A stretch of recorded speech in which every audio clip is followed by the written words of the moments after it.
Allez, on se retrouve pour le highlights de l'IndyCar course 1 la semaine dernière au Texas. J'ai pas fait de live sur cette course puisqu'il n'y avait pas... Déjà, il n'y avait pas gros gens. Puis c'était trop tard, honnêtement, c'était à plus de minuit, donc j'avais la flemme.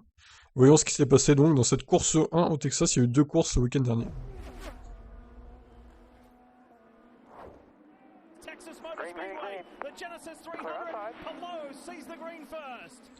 Alors évidemment, les commentaires sont en anglais. Hein.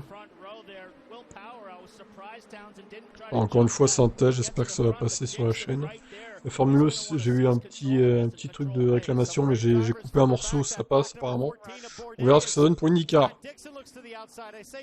Alors il y avait 212 tours dans cette première course, et dans la deuxième d'ailleurs, j'imagine que c'est la même chose.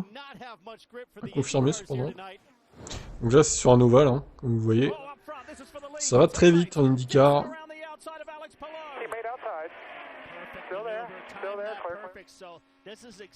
C'est pas les courses les plus passionnantes sur ovale. Pour être honnête, Indy 500 c'est encore autre chose parce que c'est... Oh là, il y a un crash énorme là. Ah, c'est bourdé. Dans la 14, qu'est-ce qui s'est passé? Oh là, on l'a poussé, bah oui, d'accord. Ah, c'était un week-end catastrophique hein, pour Sébastien Bourdet. J'ai cru comprendre. Est-ce qu'on l'a poussé ou c'est lui tout seul? Ah bah oui, on l'a clairement aidé à se foutre dans le mur. Hein. Pas cool ça.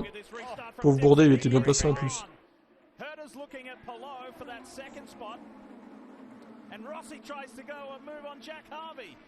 Alors Grosjean fait pas les ovales comme ça, s'il considère que c'est un peu trop dangereux par rapport à ce qui lui est arrivé à Bahreïn. On peut comprendre. Allez, lap 99. Les batailles side by side, comme ils disent les Américains. Bon, ça va très vite les tours. Hein. Ah, crash de James Hinchcliffe, le Canadien. Alors pareil, qu'est-ce qui s'est passé? Est-ce qu'on l'a aidé à aller dans le mur ou est-ce qu'il est allé tout seul? C'est... Oh là là. Oh bah non, hein. Il la perd. Hein. Franchement, comme un grand. Et ça tape. Ça tape assez fort. Hein.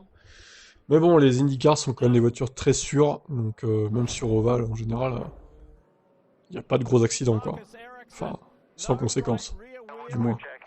Ah bah alors lui, il a perdu sa roue. Le 8. C'est Ericsson, apparemment.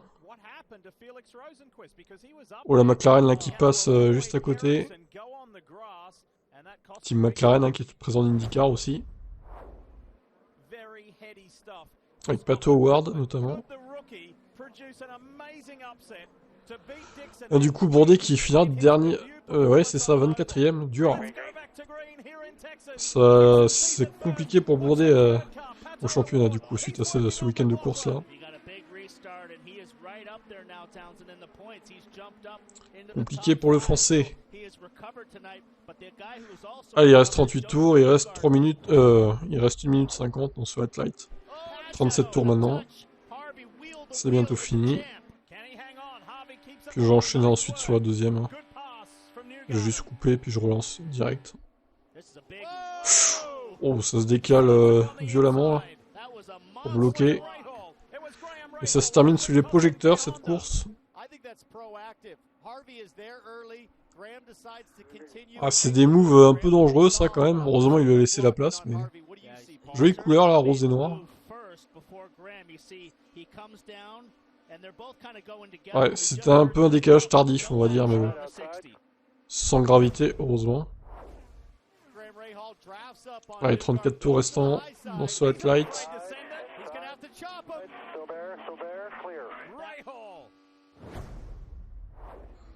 D'accord, bon, c'était pas très utile de nous mettre ce passage. Et le dernier tour, Scott Dixon, qui va a priori remporter cette course.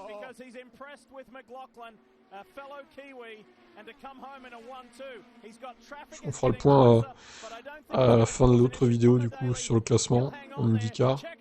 Je vais pas faire le point maintenant vu que du coup on n'a pas encore vu la deuxième. Scott Dixon, Scott McLaughlin, Patricio Howard, Alex Palou. Très bien avec les flammes hein, derrière, toute la mise en scène américaine. Voilà pour cette course numéro 1 au Texas. On va passer à l'autre.